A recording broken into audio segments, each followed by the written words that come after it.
So if you've been to the gas station recently, you'll know that gas is incredibly cheap right now. I just went the other day. It's literally the cheapest gas I've ever gotten in my entire lifetime, which would be completely great if it weren't for the fact that it's precipitated by an international crisis. So basically what happened is a few years back, Saudi Arabia got tired of basically being the swing player of OPEC. So if you don't know, OPEC basically, they get together, it's a bunch of countries, basically an oil cartel, and they get together and they basically agree how much they're going to produce or not, how much they're going to produce. And Saudi Arabia was always kind of the swing player. They'd be the first one to cut or the first one to produce more. And that led to a situation where, especially during the cuts, Saudi Arabia was actually taking a significant economic hit from, being the first one to do these cuts. And so a few years back, Saudi Arabia got together with Russia and was like, look, if you want to keep this deal up, then what you need to do is you also need to be a swing player. So we swing together. And that was fine and dandy.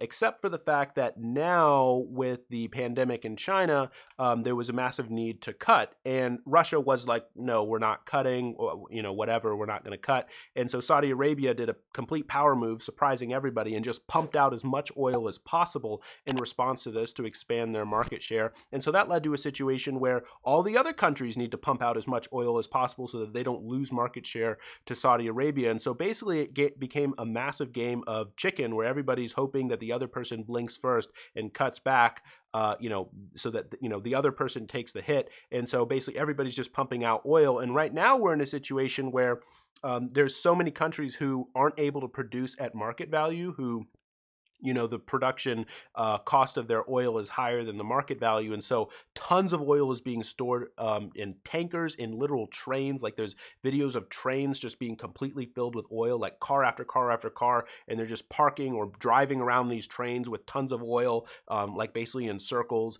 because there's so much oil right now. And right now we're roughly a week and a half to maybe a little bit over 2 weeks before literally every single space which can hold oil will be full. And that'll mean that oil comes onto the market, which most people are saying that if that happens, we're talking about single digit costs for barrels of oil. We haven't seen something like that in a long time. And that's going to mean that domestic producers here in the United States and in many countries are going to be completely wiped out. Entire countries will no longer be able to produce oil domestically. And that's an international crisis. That is really, really bad. That's going to be, that'll be crazy.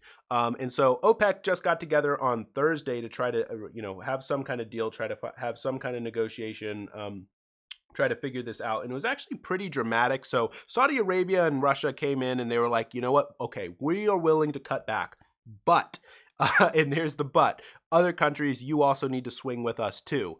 And so that led to a complete panic. Everybody was freaking out, like who's going to cut and how much are we going to cut, because they needed to do it at the same time.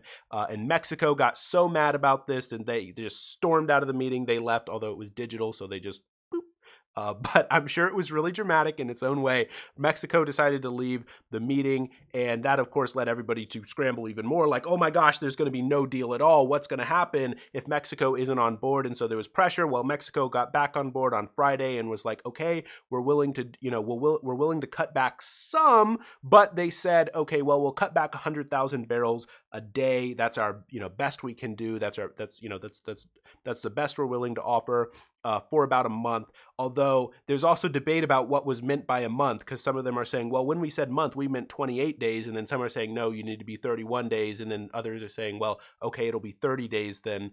So the definition of a month is up in the air when it comes to this thing. So that's how crazy and dramatic this thing is is coming out right now. But it looked like there is some kind of tentative deal. But guys, it's clearly not going to be enough. So basically the countries agreed to a cutback of roughly 6 million barrels.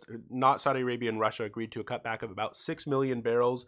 And that led to a situation where it's just not enough, right? And you can see it here in the futures. This is just for WTI. You can see oil prices were going up sort of in anticipation of a deal, like, okay, there's going to be a deal. And so they were, optimistic about it. Well, the deal wasn't sufficient. They immediately realized that. And so you can see right here, just completely tanking right there. The futures for WTI completely tanking. So it's just not enough. Basically, what happened with that meeting is they bought a little bit more time. They bought a little bit more time before the oil markets, before the tankers, before everybody completely fills up and everything plummets. Because what you need to understand is it's actually really, really expensive to cut back on production, especially if you need to pump it back up in the future. Like, it's not like turning off and turning back on the faucet. If you reduce production, then when you want to pump it back up, it costs literally millions and millions of dollars, because you need to replace things. You need to, I'm not an oil mechanic, but I just, I've read this. It's very, very expensive, basically, to pump, to sort of, begin production again. And so that's where we're facing at a situation right now where everybody knows that there will be a time again where oil production is going to go back up. So everybody knows that they need to cut back oil right now if they don't want to wipe everybody out. But they also know that they don't want to, be the one who cuts back the most, because when oil production comes back on, they don't want to have these massive bills, because we're also talking about companies who might not be able to afford that, or have to take out massive loans to do something like that. And so it's a really big nightmare. It's a really big disaster right now, this international coordination problem that we're having, trying to figure out, who's going to cut and who's not going to cut. And you might be watching this and be thinking to yourself, well, hold on, it actually might not be that bad if U.S. domestic oil production gets cut back, or at least, maybe not wiped out, but, significantly cut back, because then we'll have an opportunity to invest in green technology. And I would be with you. I mean, and I've talked about on this channel, I'm a huge fan of investing in green technology. I think that's the future. I think that's the way. Investing in green energy, I think that's the way we should go. But we also need to remember that, like, with the oil shock in the 70s and in the 90s, but that's what everybody was saying. They were also saying that, well, if oil production here in the United States gets cut back, then we have a great opportunity to just invest in green energy. And that would be the way to go if we could trust Congress to do something like that. But the simple fact is, it's so much cheaper actually just to import oil, as opposed to, start producing, develop our own green energy technology down from the ground up, and how long it takes for that kind of green energy to be, profitable at market, be competitive with the other oil situation. So then we end up in a situation where we're just completely dependent on other countries for their oil production. And that leads to a situation where we feel like we need to be overseas militarily all over the place, because then small shocks in terms of production or output or whatever in other countries from political disputes or whatever can lead to a recession here at home. And so that's why, of course, we've had all this military adventurism for so long. In my opinion, that's just sort of what I've read out of the history books. You might disagree or whatever, but that's my take on it. And that's why I do think that in the short run, we should be interested in protecting domestic oil production. But of course, in the long run, we do need to be making sure that we're building up investments for green energy and green technology. I think we can do both. Like, I don't think that that's impossible. And I think that's what needs to happen if we want to avoid military adventurism and avoid a situation where we're literally not producing our own things. So I think that that's like really, really important. So, I think the situation is a trade-off here, where the trade-off is, do we want production here at home or do we want production overseas? So I'm actually really interested in this oil dispute. I hope it can get resolved. I think the United States is likely to get involved in this OPEC situation. I mean, there's been talk about this.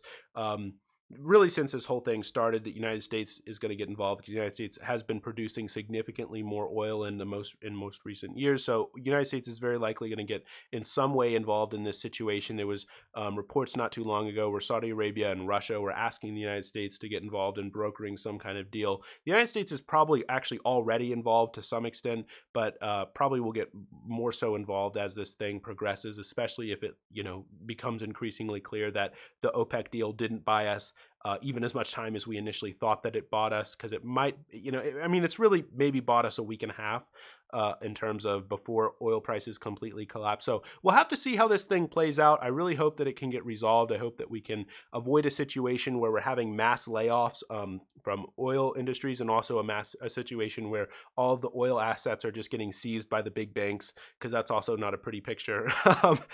So anyway, that's just sort of my take on this thing, my view on this thing. You can let me know what you think about it down in the comment section below. But for now, if you like the video, I'd really appreciate it if you hit the like button, and consider subscribing. Thanks.